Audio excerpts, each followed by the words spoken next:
Assalamualaikum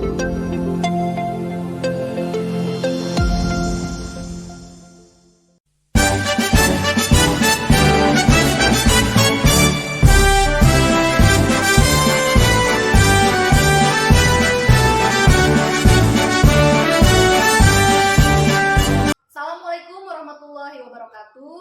Perkenalkan, nama saya Belinda Dewi. Saya adalah calon guru penggerak angkatan 10 dari Kabupaten Pandeglang. Pada kesempatan kali ini, saya akan melakukan praktek coaching untuk supervisi akademik. Kali ini saya tidak sendiri, saya ditemani oleh rekan saya, guru di SMA Negeri 1 Pandeglang. Assalamualaikum Bu Amel Yelva. Waalaikumsalam Bu Belinda. Apa kabar nih Bu Amel? Alhamdulillah baik. Bu Belinda sendiri gimana? Alhamdulillah saya juga baik Bu Amel. Oh ya Bu Amel, hari ini kita akan mengadakan percakapan praobservasi ya Bu ya. Nanti saya akan amati jalannya kegiatan pembelajaran yang Bu Amel lakukan di dalam kelas. Kemudian tujuan dari supervisi ini untuk mengetahui dan mengevaluasi jalannya proses pembelajaran yang Bu Amel lakukan. Dan kenapa kita harus melakukan praobservasi ya Bu Amel? Karena ini sebagai salah satu langkah awal ya sebelum nanti Bu Amel melakukan kegiatan pembelajaran di kelas agar nantinya bisa lebih siap dan lebih percaya diri sehingga memberikan pembelajaran yang terbaik bagi murid. Begitu ya Bu Amel ya. Nah, untuk beberapa yang akan saya sampaikan kepada Bu Amel nih ya. Yang pertama berkaitan dengan tujuan. Saya ingin tahu kira-kira apa tujuan pembelajaran yang ingin dicapai oleh Bu Amel. Ya baik Bu Bel, terima kasih. Jadi tujuan pembelajaran yang ingin saya capai di kelas ya, saya ingin peserta didik ini dapat menerapkan teorema tentang lingkaran begitu Bu Bel. Jadi seperti menentukan panjang busur, kemudian menentukan luas juring yang nantinya untuk menyelesaikan permasalahan dalam kehidupan sehari-hari begitu Bu Bel. Oh gitu ya Bu Amel ya. Jadi Bu Amel ingin anak-anak itu dapat menentukan teorema lingkaran ya, itu Bu Amel ya, untuk menentukan luas, keliling, busur dan sebagainya. Jadi itu tujuan pembelajaran yang Bu Amel capai ya. Iya. Nah kemudian untuk area pengembangannya sendiri Bu Amel kira-kira apa area pengembangan yang ingin Bu Amel capai dalam kegiatan observasi kali ini? Area pengembangannya, jadi dalam pembelajaran di kelas ini saya ingin mengembangkan aktivitas interaksi siswa begitu ya. Jadi ingin mengembangkan aktivitas interaksi siswa ya. Soalnya kan Bu Bel selama ini siswa itu kalau misalkan pelajaran matematika di kelas mereka lebih pasif gitu ya, lebih banyak pasifnya daripada aktifnya gitu. Jadi kalau misalkan disuruh presentasi juga kayak susah disuruh maju gitu Bu Bel, seperti itu. Dan kemudian ketika diskusi juga mereka seringnya diam gitu. Jadi yang mereka kan hanya satu orang, dua orang saja dalam kelompok itu gitu. Jadi saya ingin meningkatkan aktivitas interaksi siswa di kelas. Iya betul sekali Bu Amel. Saya rasa sangat baik sekali Bu Amel ya. Itu menjadi salah satu PR yang cukup berat bagi kita sebagai pendidik. Bagaimana caranya meningkatkan interaksi aktivitas siswa dalam kelas agar mereka mampu mengungkapkan pendapatnya dan mau berbicara tentunya dan bisa aktif dalam berdiskusi ya Bu Amel ya. Itu saya sangat bagus sekali Bu Amel menurut saya. Selanjutnya kira-kira dalam meningkatkan aktivitas interaksi siswa di kelas itu apa kira-kira strategi yang ingin Bu Amel terapkan untuk menerapkan hal tersebut? Di kelas nanti saya ingin mencoba menerapkan pembelajaran cooperative learning ya Bu Bel, dengan metode tentunya diskusi kelompok, kemudian selain itu juga bisa tanya jawab dan juga penugasan tentunya ya.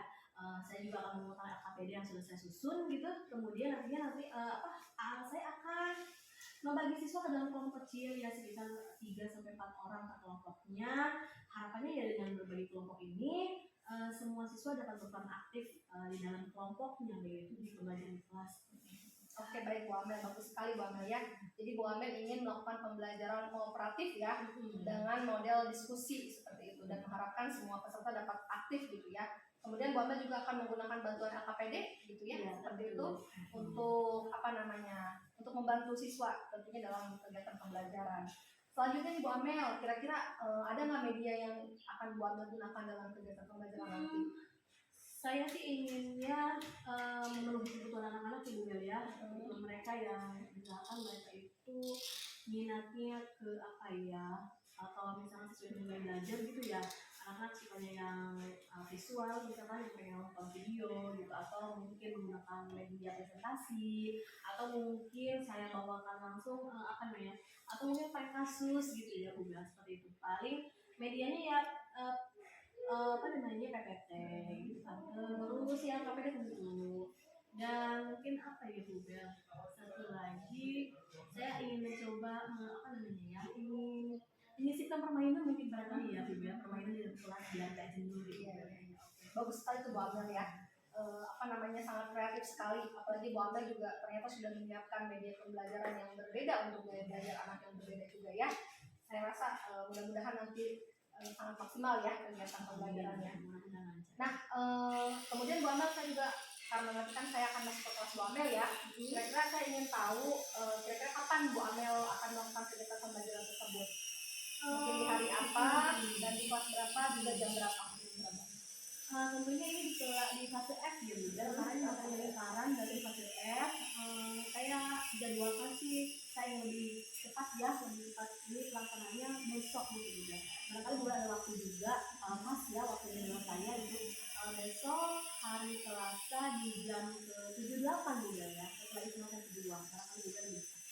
Oke, boleh ya, besok ya, nanti besok jam 7 ke 8 ya, jadi setelah istirahat gitu ya. Insya Allah nanti saya akan masuk ya. Saya akan masuk ke kelas Bu Amel ya. Di fase F, Di fase 12.1 ya. Oke, 12 F1. Saya akan melakukan observasi di kelas Bu Amel, akan mensupervisi kelas dan melihat dan mencatat kegiatan pembelajaran yang terjadi di kelas Bu Amel, seperti itu ya. Jadi saya nanti mohon izin ya Bu Amel ya untuk masuk ke kelas Bu Amel untuk apa namanya, melihat kegiatan yang terjadi dalam kelas. Kemudian saya juga nantinya mungkin setelah melakukan supervisi atau observasi di kelas Bu Amel, nanti saya akan melakukan pasca observasi dengan Bu Amel gitu ya, akan mengadakan percakapan pasca observasi yang akan didampingi juga oleh pengajar praktik saya dari CGP nanti Bu Amel, seperti itu. Nah, sebelum kita akhiri nih pertemuan percakapan kita mengenai praobservasi ini, kira-kira apa saja yang Bu Amel dapatkan dari percakapan kita kali ini?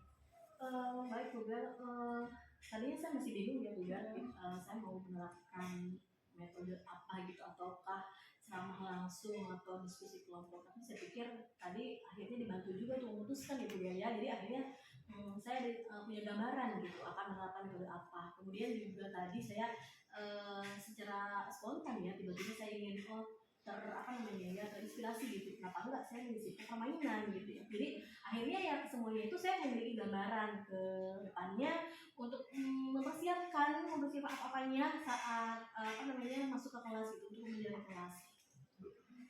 Baik Bu Amel, bagus sekali ya, mudah-mudahan dari praobservasi ini bisa membantu Bu Amel ya, dan bisa mendapatkan hasil yang terbaik. Oke, baik, terima kasih Bu Amel ya untuk waktunya berbincang-bincang pada kesempatan kali ini, pada percakapan praobservasi ini. Sampai bertemu besok ya di kegiatan observasi di kelas yang akan Bu Amel ajar nanti ya. Baik, terima kasih Bu Amel. Assalamualaikum. Hati negeri ini memanggilmu kawan, belajar bergerak.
Hari ini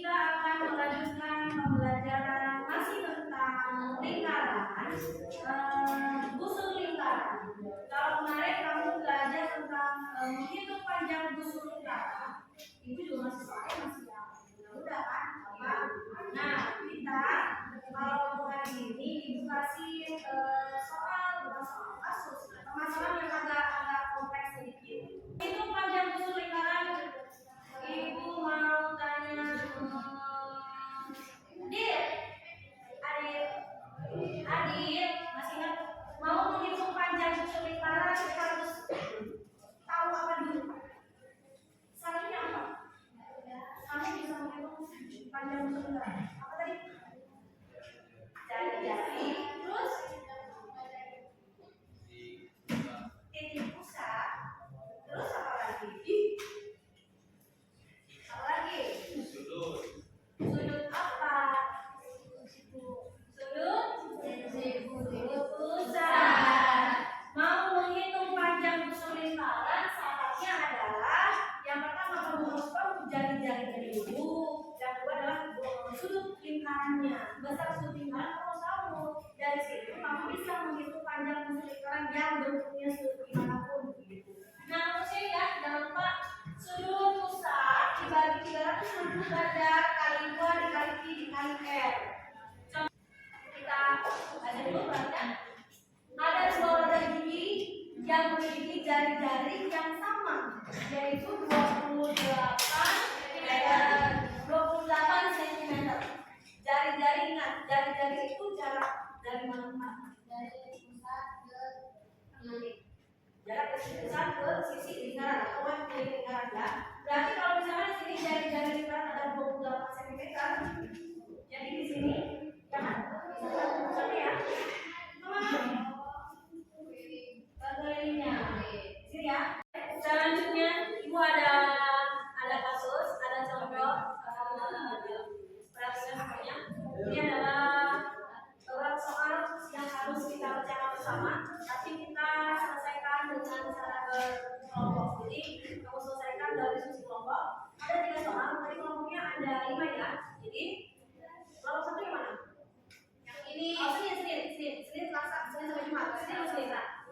Senin. Oke, Senin berarti 1, Selasa 2, Rabu 3.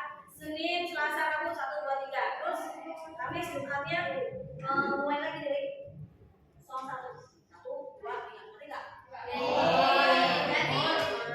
Oke, 1, 2, 3, 1 gitu. Kita acak aja soalnya. Oke? Jadi perhatikan soal ini kamu baca dengan teliti. Perhatikan apa yang ditanyakan di soal. Apa kamu identifikasi apa yang diketahui di soal, kemudian kamu kaitkan dengan rumus busur itu panjang busur lingkaran. Jadi nanti kayak tadi kan, jangan dilihat dari soalnya baru lihat soalnya kayaknya bisa nih, nggak begitu, nggak usah. Jadi kamu lihat dulu, baca dulu, pahami, baru kamu kaitkan dengan rumusnya. Apakah mencari busur lingkaran, apakah mencari jari-jarinya, apa sebagainya. Ya, oke, bisa. Nanti kamu kerjakan di jangan dulu di sini. Kalau ini untuk buku tugas saja, buku tugas mandiri ya. Jadi boleh di buku catatan aja dulu. Kamu mengerjakan nomor 1, silakan kerjakan nomor 1 aja. Setelah itu kita kalau sudah selesai, nanti kita presentasi hanya 3 aja guys. Kalau cuma 3 kelompok saja sebagai perwakilan. Ada temannya enggak? Ada, cukup. Kalau sudah silahkan dikerjakan dalam kelompoknya. 1, 2, 3, 1, 2, 3. Oh, ini udah 2 ya. 1, 2, 3. Ini hari apa? Ini hari apa? Hari Kamis.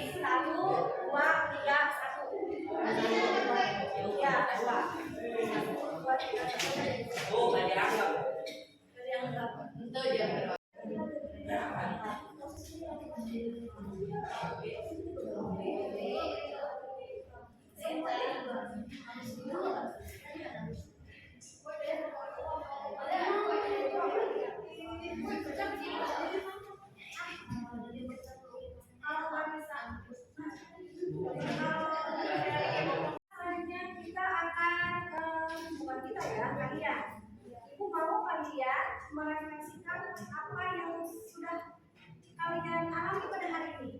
Jadi nanti setiap orang akan kasih ini satu-satu dan diminta untuk menuliskan satu hal yang terjadi hari ini yang patut sekali kamu syukuri. Yang kamu syukuri.